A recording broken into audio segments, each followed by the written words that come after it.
अस्सलाम वालेकुम। उम्मीद करता हूँ आप लोग सब ठीक ठाक होंगे। सबसे पहले मेरी तरफ से आपको माह रमजान की बहुत बहुत ज्यादा मुबारक हो। आज इस वीडियो में आपको बताऊंगा, अगर आप कंप्यूटर साइंस के स्टूडेंट हैं, अगर आप कंप्यूटर में प्रोग्रामिंग सीखना चाहते हो, प्रोग्रामिंग में कुछ वीक है, प्रोग्रामिंग कुछ पॉइंट्स आपको नहीं पता कि जैसे कि आप प्रोग्रामिंग के फ्लो ऑफ कंट्रोल कैसे कंट्रोल किया जा सकता है, ये बहुत ज्यादा इंपॉर्टेंट है प्रोग्रामिंग के अंदर। आपको इस चीज का नहीं पता तो आज का टॉपिक यही है कि हम कैसे फ्लो को कंट्रोल करते हैं प्रोग्रामिंग के अंदर।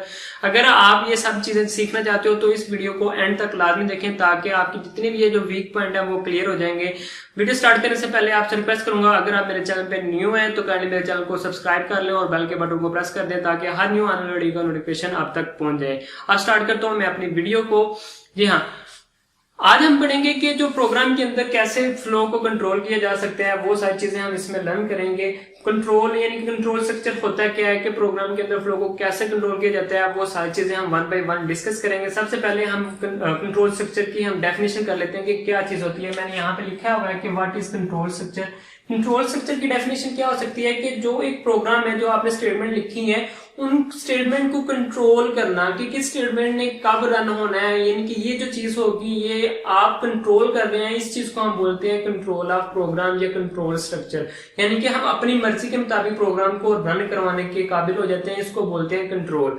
जैसे कि अक्सर आपने देखा है कि किसी चौक में चले जाएं, ट्रैफिक पुलिस वाले खड़े होते हैं जहां पे बहुत ज्यादा रश होता है, तो वो एक साइड को रोक देते हैं, दूसरे को आने देते हैं, फिर उसको दूसरी साइड को रोक देते हैं, फिर इधर से आने देते हैं। ये क्या है? ये ट्रैफिक कंट्रोल है। इसी तरह हम प्रोग्राम में इसको इस तरह इस्तेमाल करेंगे, जब हमारी मर्जी होगी, जब हम चाहेंगे किस स्टेटमेंट ने कब रन होना है, वो चीज हम कंट्रोल करेंगे, तो उसको बोलते हैं प्रोग्रामिंग लैंग्वेज के अंदर कंट्रोल स्ट्रक्चर या प्रोग्राम कंट्रोल। ठीक है, इसलिए हम इसकी कुछ टाइप्स हैं, हम किस किस मदद से हम प्रोग्राम को कंट्रोल कर सकते हैं। सबसे पहले इसके अंदर आ जाता है सीक्वेंस, दूसरे नंबर पे आपके पास क्या आ जाता है? सिलेक्शन, तीसरे नंबर पे आपके पास आ जाता है रेपिटेशन, चौथे नंबर पे आ जाता है फंक्शन। ये फोर वो मेन पॉइंट है जिसकी मदद से हम क्या करते हैं, प्रोग्राम के अंदर प्रोग्राम स्टेटमेंट को कंट्रोल करते हैं, जिसकी वजह से हम क्या करते हैं, प्रोग्राम को कंट्रोल करते हैं। सबसे पहले मैं बता देता हूं कि सीक्वेंस क्या चीज है। सीक्वेंस क्या चीज है? सीक्वेंस से मुराद है कि एक तरतीब के साथ, यानी कि एक जो आपने स्टेटमेंट शुरू की है उसको एक अरेंजमेंट के साथ लिखते जाना है। जैसे कि 1 लिखी, 2 लिखी, पहले यानी फर्स्ट करेंगे स्टेटमेंट 1 आई, फिर 2 आई, फिर 3 आई, फिर 4, यानी कि 1 पहले एग्जीक्यूट होगी, फिर दूसरे नंबर पे जो आएगी स्टेटमेंट वो एग्जीक्यूट होगी, फिर जो तीसरे नंबर पे आएगी फिर वो एग्जीक्यूट होगी, जब 4 वाले नंबर पे आएगी फिर वो एग्जीक्यूट होगी। यानी कि सीक्वेंस से मुराद है कि जिस तरतीब से प्रोग्रामिंग को स्टेटमेंट मिलती जाएंगी, कंपाइलर उसी स्टेटमेंट के मुताबिक यानी कि उसी अरेंजमेंट के मुताबिक स्टेटमेंट को क्या करता जाएगा, रन करता जाएगा। इसको बोलते हैं हम सीक्वेंशियल स्टेटमेंट, यानी कि सीक्वेंस क्या लेंगे, सीक्वेंस के साथ प्रोग्राम को कंट्रोल करना, यानी कि जिस सीक्वेंस के साथ आता है जाना प्रोग्राम, उसी सीक्वेंस के साथ एग्जीक्यूट होते जाना। दूसरे नंबर के आपके पास आ जाता है सिलेक्शन। सिलेक्शन से क्या मुराद है कि आपके पास एक कंडीशन होती है, उस कंडीशन को आप सिलेक्ट करते हैं, उस सिलेक्ट करने के बाद आप एक स्टेटमेंट हो या सेट ऑफ स्टेटमेंट हो, यानी कि एक सिंगल स्टेटमेंट हो सकती है या सेट ऑफ स्टेटमेंट हो सकती है, यानी कि कंडीशन की बेस पे आपने क्या करना है, किसी भी स्टेटमेंट को एग्जीक्यूट करवाना है, उसको हम बोलते हैं सिलेक्शन। आपने कंडीशन लेनी है, अगर वो कंडीशन ट्रू होगी तो ये वाली फलां यानी कि स्टेटमेंट एग्जीक्यूट होगी, अगर फॉल्स होगी तो फलां स्टेटमेंट एग्जीक्यूट होगी। ये इंशाल्लाह हम प्रैक्टिकल करके देखेंगे तब आपको इसकी मजीद समझ आ जाएगी। फिल वक्त सिलेक्शन के लिए समझ लेंगे कंडीशन बेस पे हम क्या करते हैं, स्टेटमेंट को एग्जीक्यूट कराते हैं। जब स्टेटमेंट ट्रू होगी तो फलां स्टेटमेंट एग्जीक्यूट होगी, अगर फॉल्स होगी तो फलां स्टेटमेंट एग्जीक्यूट होगी। इसको हम बोलते हैं सिलेक्शन बेस्ड प्रोग्राम को एग्जीक्यूट करवाना। तीसरे नंबर पे आपके पास आ जाता है रेपिटेशन। रेपिटेशन से मुराद है, इसको आइटरेशन भी बोला जाता है, यानी कि एक काम को बार बार करवाना, यानी कि एक सर्कल बन जाना, एक काम को बार बार करवाना, ये क्या चीज हो जाती है, रेपिटेशन। इसको हम लूपिंग भी बोलते हैं, यानी कि लूप लगाना, प्रोग्राम के अंदर लूप को इस्तेमाल करना, यानी कि एक काम को बार बार हम करवाना हो तो उसके लिए हम लूपिंग को इस्तेमाल करते हैं। यानी कि ये भी क्या है, एक कंट्रोल ऑफ फ्लो है, जिसकी मदद से हम क्या करते हैं, प्रोग्राम को कंट्रोल करके अपनी मर्जी के मुताबिक मल्टीपल टाइम उस चीज को एग्जीक्यूट करवाते हैं, इसको हम बोलते हैं रेपिटेशन। उसके बाद आ जाता है आपके पास फंक्शन। फंक्शन क्या चीज होता है, ये एक खास प्रोग्राम होता है। फंक्शन क्या चीज होती है, एक खास प्रोग्राम होता है। हम एक इस प्रोग्राम को पहले लिख के अपने पास रख लेते हैं, ठीक है। एक दूसरा प्रोग्राम लिखते हैं, जब दूसरे प्रोग्राम में उस पहले फंक्शन की यानी कि अगर पहले प्रोग्राम की हमें जरूरत पड़ती है तो हम उसका एक नाम रखते हैं। प्रोग्राम को जब सेव करते हैं तो यानी कि वो क्या है, हम जब उसका नाम रखते हैं वो क्या होता है, फंक्शन का नेम होता है। जब हम किसी दूसरे प्रोग्राम में उस प्रोग्राम को कॉल करते हैं जो पहले बनाया था तो उसको हम बोलते हैं फंक्शन कॉलिंग, यानी कि उस प्रोग्राम को हम अपने प्रोग्राम में जो करंटली हम काम कर रहे हैं जिसमें उसमें बुलवाते हैं यानी कि कॉल करते हैं, तो आगे जो करंट आपका प्रोग्राम है उसमें एग्जीक्यूट होके वापस चला जाता है इनको आउटपुट देके। जैसे फर्स्ट कर लें कि आपने कोई घर में कोई काम करवाना हो तो आप क्या करते हैं, उस बंदे को फोन करते हैं। फर्स्ट बिजली का काम करवाना, बिजली वाले बंदे को फोन किया, वो आया आपके घर काम करके फिर चला गया। इसी तरह ये क्या है, प्रोग्राम बॉडी के अंदर, प्रोग्राम के अंदर आपने किसी दूसरे प्रोग्राम को कॉल की है, वो इस मेन प्रोग्राम में आएगा, मेन प्रोग्राम में वो एग्जीक्यूट होगा, आपको जो रिजल्ट है वो दे देगा, रिजल्ट देने के बाद वो वापस चला जाएगा। आप मल्टीपल टाइम एक ही फंक्शन को एक ही प्रोग्राम में, वो आप पे डिपेंड करता है, मल्टीपल टाइम कॉल करना चाहते हो तो कर लें, तो जब आपको इसकी जरूरत पड़ती है तो तब आप इसको कॉल करके इस्तेमाल कर सकते हो।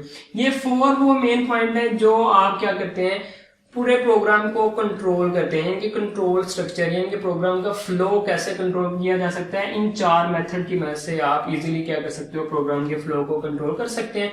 सीक्वेंस तो बिल्कुल एक तरतीब के साथ है। अब ये सिलेक्शन है, सिलेक्ट में आपको पूरी डिटेल के साथ आपको समझा देता हूँ। तो जो बाकी पार्ट है वो हम इंशाल्लाह, अगर इस एक ही वीडियो में बनाऊंगा तो वीडियो बहुत ज्यादा लंबी हो जाएगी, तो मुझे आप लोगों का टाइम यानी कि काफी इंपॉर्टेंट है, तो आपको शॉर्ट वीडियो में ये शॉर्ट कंसेप्ट समझाऊंगा ताकि आप लोग बोर ना हो और वीडियो देख लें आसानी से पूरी, ताकि आपको समझ आ जाए। अब मैं स्टार्ट करता हूँ सिलेक्शन को आप कैसे प्रोग्रामिंग के अंदर यूज करते हैं, सिलेक्शन चीज क्या चीज है, आप इसको कैसे इस्तेमाल कर सकते हैं। सिलेक्शन से मुराद मैंने पहले बताया था कि ये कंडीशन पे बेस करती है, ठीक है। आप सिलेक्ट करते हो स्टेटमेंट को और उसके साथ आप चेक करते हो कंडीशन, अगर कंडीशन ट्रू होगी तो वो स्टेटमेंट रन हो, अगर कंडीशन फॉल्स हो या उसको इग्नोर कर दे या जो फॉल्स स्टेटमेंट आपने लिखी है वो उसके बरक्स क्या करें, रन हो जाए। इस तरह क्या करते हैं हम सिलेक्शन को इस्तेमाल करते हैं। फर्स्ट कर लेंगे, मैं एक छोटा सा सिंटैक्स लिख देता हूँ जिससे आपको समझ आ जाए। फर्स्ट कर लेंगे, आपने कंडीशन लगाई है इफ ए ग्रेटर है 5 से, तो जो आपने कंडीशन होती है वो हमेशा आपने डायमंड शेप में लिखनी है। किसमें लिखनी है, डायमंड शेप में। अगर ये ट्रू हो जाए तो आपके पास प्रोग्राम फ्लो हो जी, स्टेटमेंट ये वाली अगर ट्रू हो, अगर ये फॉल्स हो तो इधर आ जाए तो आपके पास ये ट्रू होना चाहिए, इनके इस तरह आपके पास एग्जीक्यूट होना चाहिए। फॉल्स में भी और ट्रू में भी, दोनों में आंसर आपने चेक किया, अगर ये कंडीशन ट्रू है तो अगर ट्रू होगी तो ये वाली स्टेटमेंट आपने यहाँ पे गुड लिख देना है, ठीक है। अगर फॉल्स होगी तो फर्ज कर लेंगे यहाँ पे फॉल्स हो जाती है तो आपके पास स्टेटमेंट इधर रन होगी, यानी कि ये वाला आंसर आएगा, इधर आप जो स्टेटमेंट लिखेंगे वो रन होगी, इधर लिख दे बैड, ठीक है। फर्स्ट कर लेंगे इस तरह आप ये स्टेटमेंट में कुछ भी लिखा हो सकता है, ये मैं सिर्फ आपको समझाने के तौर पर कर रहा हूँ कि ये जो अगर कंडीशन ट्रू होगी तो ट्रू की सूरत में ये वाली स्टेटमेंट रन होगी, अगर फॉल्स होगी तो फॉल्स की सूरत में इस तरह स्टेटमेंट, यानी कि ये टोटली किस पर डिपेंड करता है, ये सिलेक्शन है, ये स्टेटमेंट है, ये कंडीशन है, इस पर डिपेंड करता है। अगर ये ट्रू होगी तो कौन सी स्टेटमेंट रन होनी चाहिए, अगर फॉल्स होगी तो कौन सी स्टेटमेंट रन होनी चाहिए। ये सिंपल छोटा सा सिंटैक्स लिखा है, इसको हम बोलते हैं सिलेक्शन। सिलेक्शन की 2 मेन टाइप्स हैं, एक इफ स्टेटमेंट के साथ है यानी कि इफ एल्स के स्टेटमेंट के साथ, एक है स्विच, यानी कि 2 मेन इसके हैं कंडीशन या सिलेक्शन। आप क्या लेंगे, सिलेक्शन में 2 चीजें आ जाती हैं, एक इफ कंडीशन के साथ और एक दूसरे नंबर पे क्या है, स्विच स्टेटमेंट के साथ। आज हम डिस्कस करेंगे जो इफ के जितने भी पार्ट हैं वो सारे के सारे आज हम डिस्कस कर लेंगे, उसके बाद हम इंशाल्लाह फिर स्विच पे जाएंगे, ठीक है। सबसे पहले मैं इसको डिस्कस कर लेता हूँ। इसको हम बोलते हैं इफ। ये जो इफ है यहाँ पे इसको हम कीवर्ड बोलते हैं, इसको क्या बोलते हैं, कीवर्ड। अगर इसको हम सिंपल इफ भी बोलते हैं, इफ यहाँ पे कीवर्ड है और ये इसको हम सिंपल इफ भी बोला जाता है। इसको सिंपल इफ लिए इफ बोला जाता है, ये सिर्फ उस सूरत में आपको आंसर देती है जब आपके पास कंडीशन ट्रू हो, अगर कंडीशन फॉल्स हो तो उस सूरत में ये जो सिंपल इफ है आपको कोई आंसर नहीं देगी। यानी कि इफ के 3 मेन टाइप्स हैं, इफ, दूसरे पास आपके पास इफ एल्स है, तीसरे नंबर पे आपके पास इफ एल्स इफ है, ठीक है। ये 3 मेन टाइप्स हैं जो हमने इफ की पढ़नी है। सबसे पहले जो इफ है, इफ उसी सूरत में आपको आंसर देती है जब कंडीशन ट्रू हो, अगर फॉल्स हो तो उस सूरत में आपके पास आंसर नहीं आता। और जो दूसरे नंबर पे है इफ एल्स, ये इफ एल्स दोनों सूरत में आंसर देती है, अगर आपके पास कंडीशन ट्रू है तब भी, अगर कंडीशन फॉल्स है तब भी, दोनों कंडीशन में आपके पास आंसर आती है। और ये उस वक्त इस्तेमाल किया जाता है जब आपके पास मल्टीपल ऑप्शन हो, यानी कि एक चीज को आपने कोई ऐसी चीज जिसमें 4 से 5 ऑप्शन, आपने ऑप्शन में से कोई एक सिलेक्ट करना हो तो उस वक्त हम ये इस्तेमाल करते हैं। अगर आपके पास जस्ट 2 ऑप्शन है उस वक्त हम ये इस्तेमाल करते हैं। अगर आपके पास ऑप्शन ही एक है तो फिर हम ये इस्तेमाल करते हैं। ये चीज याद रखनी है। आपको पता होना चाहिए कि जो सिंपल इफ है वो कब इस्तेमाल की जाती है और जो इफ एल्स है वो कब इस्तेमाल की जाती है, जो इफ एल्स इफ है वो कब इस्तेमाल की जाती है। ये सिर्फ उस वक्त इस्तेमाल की जाती है जब आपके पास एक ही ऑप्शन हो। ये इस वक्त इस्तेमाल की जाती है जब आपके पास 2 ऑप्शन हो, तो 2 में से कोई एक सिलेक्ट करना हो तो ये उस वक्त इस्तेमाल की जाती है if else. If else if ये उस वक्त ये वाली कंडीशन इस्तेमाल की जाती है जब आपके पास 2 या 3 या 4 यानी कि इससे ज्यादा आपके पास ऑप्शन हो, तब जाके हम ये वाली इफ एल्स इफ इस्तेमाल करते हैं।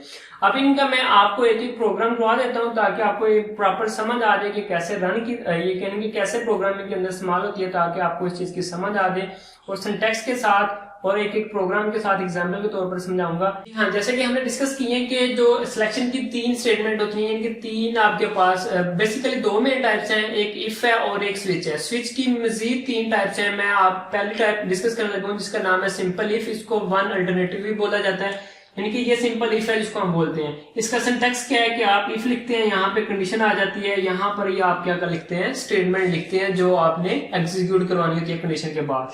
इसका फ्लो चार्ट क्या है कि ये वर्किंग कैसे करता है, यानी कि ऊपर से कोई स्टेटमेंट आती है, ये कंडीशन है, कंडीशन चेक की जाती है। अगर कंडीशन ट्रू होगी तो ट्रू की सूरत में जो स्टेटमेंट लिखी होंगी वो एग्जीक्यूट होंगी। अगर ये कंडीशन फॉल्स हो जाती है तो डायरेक्ट एग्जिट की तरफ जाएगी, इसके अलावा और कोई स्टेटमेंट रन नहीं होगी, यानी कि प्रोग्राम को टर्मिनेट कर देगी, एंडिंग कर देगी, उसकी तरफ आपको लेके जाएगी। यानी कि यहाँ पे ये इसका सिंटैक्स है, यहाँ पे कंप्लीट हो जाता है। ट्रू होती है तो स्टेटमेंट एग्जीक्यूट होगी, अगर फॉल्स होगी तो एग्जिट हो जाएगा प्रोग्राम यहाँ से। अब प्रॉपर मैं ये एक प्रोग्राम लिखा है, इसको मैं आपको समझा देता हूँ कि कैसे वर्किंग करता है। ये सिंपल हेडर फाइल है, ये वाइड मेन है, ये इंटीजर टाइप का मैंने मार्क्स वेरिएबल डिक्लेयर किया है, ये क्लियर स्क्रीन का फंक्शन है और प्रिंट एफ फंक्शन और स्कैनफ फंक्शन। ये मैंने छोटा सा मैसेज डिस्प्ले करवाया स्कैनफ फंक्शन की मदद से। मार्क्स में मैंने वैल्यू स्टोर करवा लिया है, आप अपनी मर्जी से कोई भी वैल्यू दे सकते हैं। जैसे कि मैंने यहाँ पे अब कंडीशन लगा दी कि चेक किया कि जो भी आपने वैल्यू मार्क्स में स्टोर करवाई है वो, यानी कि जो भी आपने वैल्यू लिया 40 ली है या उससे कम लिया, अब वो चीज यहाँ पे काउंट की जाएगी, यहाँ पे वो चीज देखी जाएगी। यहाँ पे चेक किया जा रहा है कि जो मार्क्स हैं वो ग्रेटर हैं या इक्वल हैं 40 से। जो आपने नंबर एंटर किया, फर्स्ट कर लेंगे आपने एंटर किया है इसमें 50 मार्क्स में, आपसे जब नंबर पूछा गया तो आपने कितने एंटर कर दिया, 50 एंटर कर दिया गया। 50 एंटर कर दिया गया तो आपने चेक किया जो 50 ग्रेटर है 40 से, तो कंडीशन होती है ट्रू। ट्रू होने की सूरत में इसके बाद जो स्टेटमेंट लिखी होगी डायरेक्ट वो एग्जीक्यूट होगी। इसमें क्या लिखा हुआ, कांग्रेचुलेशन यू हैव पास, यानी कि ये एक सिंपल स्टेटमेंट रन होगी, उसके बाद प्रोग्राम आपका टर्मिनेट हो जाएगा। देखिए आपको सिंटैक्स में बताया स्टेटमेंट जो ट्रू होने की सूरत में भी रन होने के बाद प्रोग्राम किधर जाता है, एग्जिट की तरफ। इसी तरह यहाँ पे प्रोग्राम रन होगा, ट्रू की सूरत में रिजल्ट डिस्प्ले करवा के प्रोग्राम किसकी तरफ जाएगा, एग्जिट की तरफ चला जाएगा। ये गेट ch लिखा हुआ है, ये फंक्शन मैंने डिटेल में डिस्कस किया है। अगर ये वीडियो नहीं देखी तो मैं आई बटन में ये सारा कुछ दे दूंगा, प्रिंटफ फंक्शन भी और ये जो क्लियर स्क्रीन फंक्शन है वगैरह ये भी मैं सारे आई बटन में वीडियो दे दूंगा, तो आपने ये भी वीडियो बाद में देख लेनी है। ये सिंपल इफ का यानी कि सिंपल इफ जिसको हम वन अल्टरनेटिव बोला जाता है, ये सिर्फ उसका सिंटैक्स है, उसकी एग्जांपल के तौर पर मैंने आपकी सारी चीजें समझा दी है। इससे पहले मैं आपको सिंपल इफ यानी कि वन अल्टरनेटिव के बारे में बता चुका हूं। अब मैं आपको बताऊंगा कि ये मल्टी यानी कि 2 अल्टरनेटिव इफ क्या है, यानी कि इफ एल्स क्या चीज है, या इसको हम 2 अल्टरनेटिव भी बोला जाता है, यानी कि इससे 2 मतलब आते हैं, इसलिए इसको 2 अल्टरनेटिव भी बोला जाता है। यानी कि ये इफ एल्स इसका नाम है, इसका कंडीशन, इसका सिंटैक्स क्या है, इफ यहाँ पे आपके पास कंडीशन आ जाएगी, कंडीशन के बाद अगर कंडीशन ट्रू होगी तो पहली स्टेटमेंट एग्जीक्यूट होगी, अगर ये कंडीशन फॉल्स हो जाती है तो ये इस स्टेटमेंट को छोड़ देगा, तो एल्स वाले पोर्शन में जो लिखा होगा वो डिस्प्ले करवाएगा। यानी कि जो एल्स अगर ट्रू होगी तो पहली स्टेटमेंट, अगर फॉल्स होगी तो दूसरे नंबर पे जो स्टेटमेंट लिखी होगी वो एग्जीक्यूट होगी। ये चीज आपने ज़हन में रखनी है, इफ एल्स ऐसे काम करता है। ये सिंटैक्स है इसका, यानी कि फ्लो चार्ट है। ऊपर से आएगी कंडीशन चेक की जाएगी, कंडीशन ट्रू होगी तो ये इस साइड पे जो स्टेटमेंट लिखी होगी वो, अगर कंडीशन फॉल्स होगी तो इस साइड पे जो स्टेटमेंट लिखी होगी वो वाली स्टेटमेंट एग्जीक्यूट होगी। क्या दोनों में से कोई एक एग्जीक्यूट होगी, वो किस पे बेस करेगी, कंडीशन पे। ट्रू की सूरत में ट्रू वाली स्टेटमेंट, फॉल्स की सूरत में फॉल्स वाली, ठीक है। उसके बाद प्रोग्राम, दोनों के बाद प्रोग्राम को एक चल के एग्जीक्यूट की तरफ यानी कि एग्जिट की तरफ चला जाएगा। ये इसका सिंटैक्स था, फ्लो चार्ट था। अब ये सिंपल एक प्रोग्राम भी लिखा है, ये भी मैं आप लोगों के साथ डिस्कस कर लेता हूँ। ये तो चीजें हर एक प्रोग्राम में सेम है जो आती हैं। अब इंट एक नंबर हमने डिक्लेयर कर लिया, ये वेरिएबल डिक्लेयर कर लिया जिसका नाम हमने क्या रखा, m, और क्लियर स्क्रीन का फंक्शन इस्तेमाल किया। और इस प्रोग्राम में आपने चेक करके बताना है कि जो m में नंबर स्टोर किया वो इवन है कि ऑड है। वो कैसे पता चलेगा वो अभी हम देख लेते हैं। इंटर नंबर, एक नंबर इंटर किया स्कैनफ की मदद से हम क्या कर रहे हैं, वो नंबर ले रहे हैं, वो नंबर किस में स्टोर हो रहा है, एम में वो नंबर स्टोर हो गया है। अब हमने चेक करना है जो एम में नंबर स्टोर है इसका हमने मॉडल्स लेना है ट्रू के साथ। अगर वो इक्वल टू 0 आ जाता है, यानी कि आप यहाँ पे इक्वालिटी चेक करने के लिए सी लैंग्वेज में डबल इक्वल का यानी कि इस्तेमाल करना है, अगर सिंगल का इस्तेमाल करेंगे तो गलत हो जाएगा। डबल इक्वालिटी का इस्तेमाल करना है। अगर ये 0 के इक्वल आ गया तो कंडीशन ट्रू होगी, अगर 0 के इक्वल ना आए तो कंडीशन फॉल्स होगी। ट्रू की सूरत में ये पहली वाली स्टेटमेंट चलेगी, तो वो प्रिंट करवा देगा कि ये जो नंबर आपने एम में स्टोर करवाया वो इवन है। अगर फॉल्स हो जाती है तो एल्स में आएगा, एल्स में आपने प्रिंट करवा देना है कि ये नंबर ऑड है और गेट ch फंक्शन इनके प्रोग्राम एंड। अब मैं आपको एक ड्राई रन करके दिखा देता हूँ। फर्स्ट कर लेंगे एम में कोई एक नंबर स्टोर करते हैं, फर्स्ट कर लेंगे आपने इसमें 5 स्टोर कर दिया, एम में क्या आ गया 5। अब 5 का मॉडल्स लेना है 2 के साथ। मॉडल्स कैसे लेते हैं, 5 का मॉडल्स लेना है 2 के साथ, 2 2 4। अब यहाँ बाकी क्या आ जाएगा 1 बचेगा। मॉडल्स के लिए ये आंसर, मॉडल्स के लिए ये जो नीचे आंसर होता है इसको देखा जाता है। ये क्या आ गया 1 आपके पास। हमने चेक किसके साथ करना है, कहते हैं इसके साथ करना है 1 के साथ। क्या ये इसका आंसर 0 है, नहीं 1 आ गया, यानी कि आप ये कंडीशन फॉल्स हो गया। फॉल्स होने की सूरत में किस में आ जाएगा, एल्स में। एल्स में क्या प्रिंट करवा देना ऑड। जो आपने नंबर इसमें एंटर किया था 5, क्या वो एक और नंबर है, देखिए 5 एक और नंबर है, ये उसने डिस्प्ले करवा दिया। इस तरह ये प्रोग्राम काम करेगा। ये तक इसकी आपको समझ आ गई होगी। अब वीडियो बहुत ज्यादा लेंथी हो गई है, इंशाल्लाह जो इफ और जो स्विच स्टेटमेंट है वो नेक्स्ट वीडियो में इंशाल्लाह आपके सामने लेके आऊंगा। इसके साथ मुझे चाहिए इजाजत, अल्लाह हाफिज।